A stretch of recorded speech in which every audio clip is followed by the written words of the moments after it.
E aí, moçada, beleza? Vamos bater um papo sobre tipos de capacitor? Antes de começar, só um parênteses, esse canal não tem a função de ficar fazendo conta difícil, nem teoria complicada. Eu quero aqui só simplificar a nossa conversa, o nosso entendimento sobre eletrônica e a nossa pegada nos valvulados, né? Então é o seguinte, existe uma infinidade de tipos de capacitor. Mas como sempre eu vou me atentar só aos 4 tipos mais comuns, aqueles que você vai encontrar com maior facilidade. E se você for mais ou menos igual eu aí, tipo um sucateiro, né, que aproveita porcariada para fazer brincadeira em casa, para você que a eletrônica é uma diversão, o vídeo é para isso. Eu tenho aqui 3 dos 4 tipos principais de capacitor: cerâmica, poliéster e eletrolítico. Falta aqui o de tântalo, mas eu não tinha nenhum aqui para te mostrar. Você vai ver que o tântalo e o eletrolítico é essencialmente igual. Só uma comparação. Esse capacitor aqui é 32 mais 32 micros, são 2 capacitores no invólucro só, de 450 volts. Esse aqui é um capacitor só que é 100 micro por 450. Isso é a evolução tecnológica.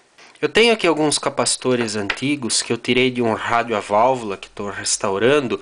Os vídeos vão aparecer logo no canal, o processo completo de restauração dele. Então não perca, tá?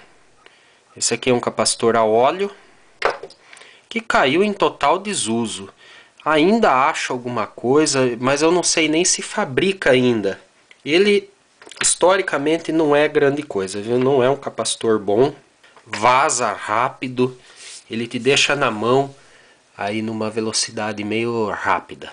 Começando então pelo eletrolítico, o que eu tenho de característica nele? Eu tenho uma capacitância muito alta, num volume, um tamanho muito pequeno. Então aqui eu tenho 100 micro por 450 volts. Com certeza o volume, o tamanho dele é bem menor do que se eu fizesse 100 micro com um de poliéster. Piorou com o de cerâmica. Essa então é uma característica principal do eletrolítico. Se eu fosse para o tântalo, eu teria um tamanho físico menor ainda. E como tudo tem prós e contras, vantagens e desvantagens, o tântalo eu não consigo tensão tão alta como consigo com o eletrolítico. Tenho capacitores fácil de 450 volts, até mais. Para uma fonte de alimentação de circuito a válvula, é muito tranquilo encontrar um bichinho desse de marca boa.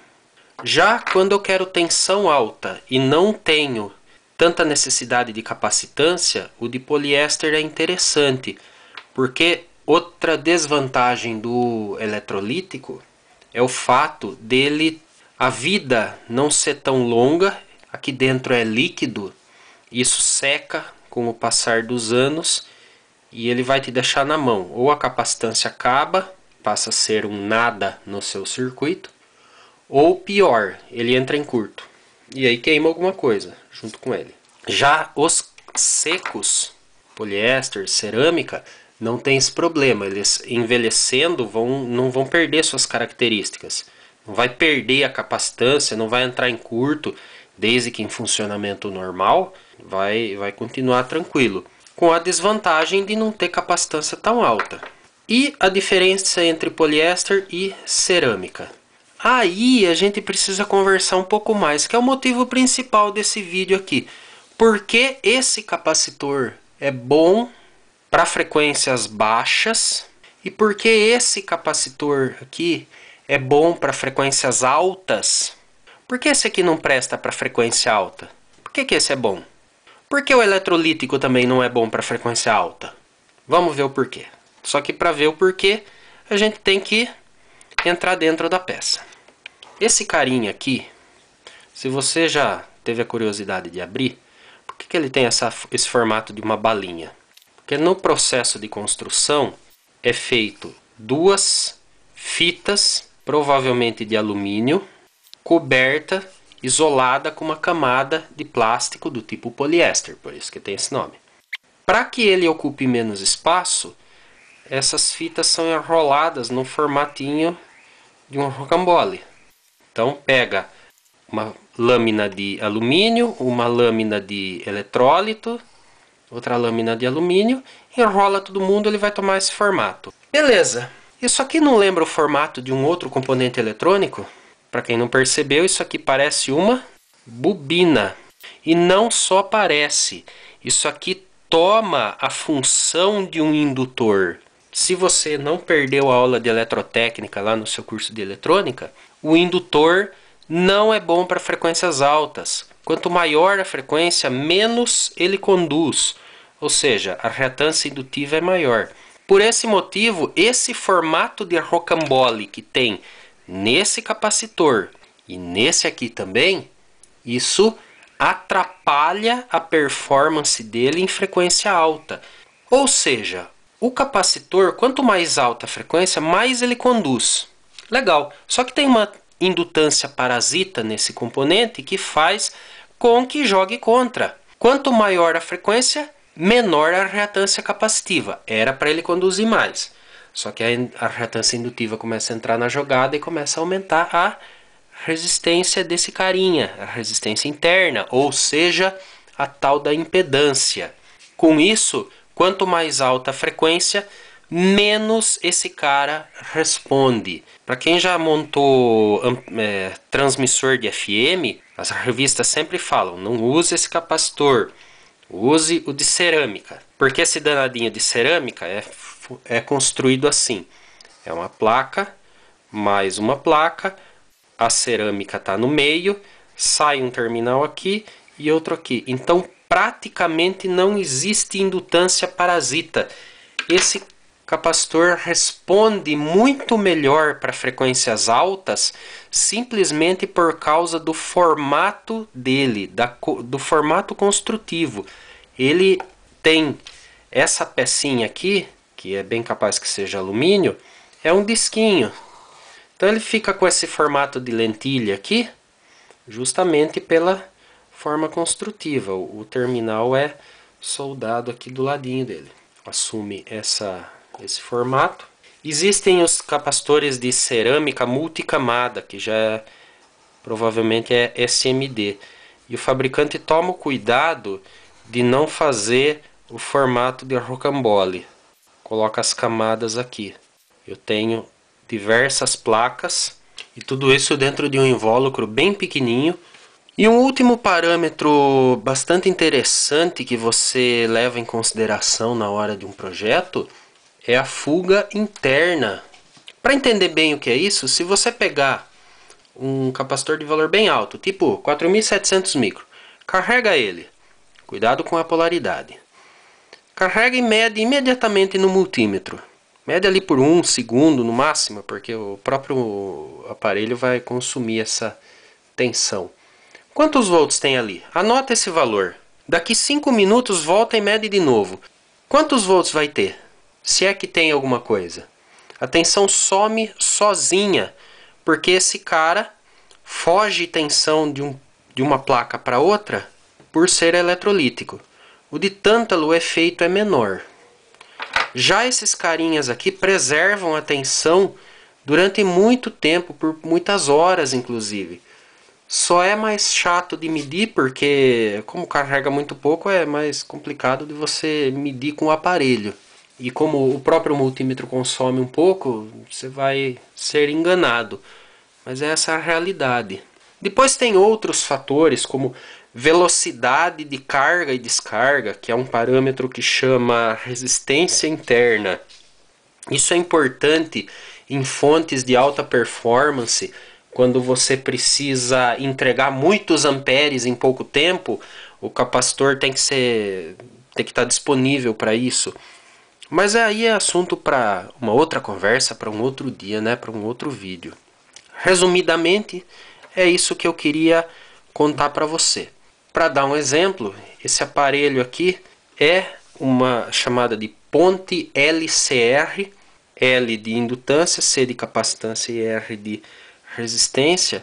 Com ela eu consigo medir inclusive a reatância em paralelo, em série. Esse capacitor aqui, como que eu identifico o valor que está aqui? Bom, aí também é outro vídeo, assunto para outro dia. Era para dar 2 nano, deu 1,8. Tá bom, esse cara é difícil, esse tipo de capacitor dá problema. Esse aqui também é difícil, ele é de 2,2 microfarad. Tá lá, deu 2,3. Esse eletrolítico aqui é de 100 micro, já está preparado aqui para um teste. Deu 94,5. Esse carinha aqui, tem um aqui que está identificado o valor, esse aqui, 0,1 micro. Pelo menos alguma coisa para poder colocar aqui e ele medir. Veja como ele está muito alterado. Era para dar 100 nano, 0,1 micro. Deu 14 nano. É um instrumento interessante para você ter, porque inclusive mede indutor.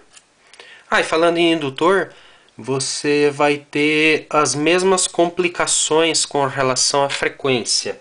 O indutor tem capacitância parasita, que se traduz aí entre uma espira e outra. Por isso, quando você compra um indutor, você vai lá na loja, na loja online, um parâmetro importante dele é o valor de autorressonância, porque é um parâmetro onde a reatância indutiva fica igual à reatância capacitiva parasita. É um valor que você tem que evitar nessa peça porque ele perde as características. Abaixo dessa frequência ele tem um comportamento de indutor ainda, porque é o que ele foi fabricado. Dessa frequência para cima, ele já se comporta como capacitor. Tem esse parâmetro para você analisar quando você faz um projeto, principalmente com frequência bem alta. Beleza, gente? Um vídeo simples, só para dar uma ideia, sem muita firula, sobre os 4 principais tipos de capacitor, o de tântalo não está aqui, que a gente encontra no mercado com facilidade e sua característica relacionada à frequência. Legal? Se você não está inscrito no canal ainda, tem uma bolinha aqui para se inscrever. O último vídeo postado está aqui. Um vídeo que tem tudo a ver com esse vai aparecer aqui desse lado. E não se esqueça que logo vai ter uma sequência de vídeos só falando sobre a restauração completinha de um rádio a válvula. Beleza? Um abraço e até a próxima.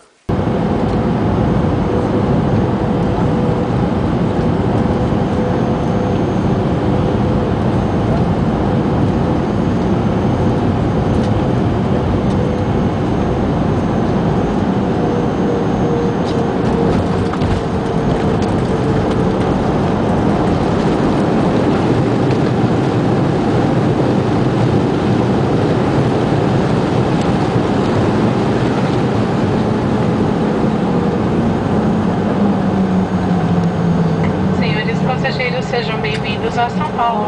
São 15 horas e 18 minutos horário local.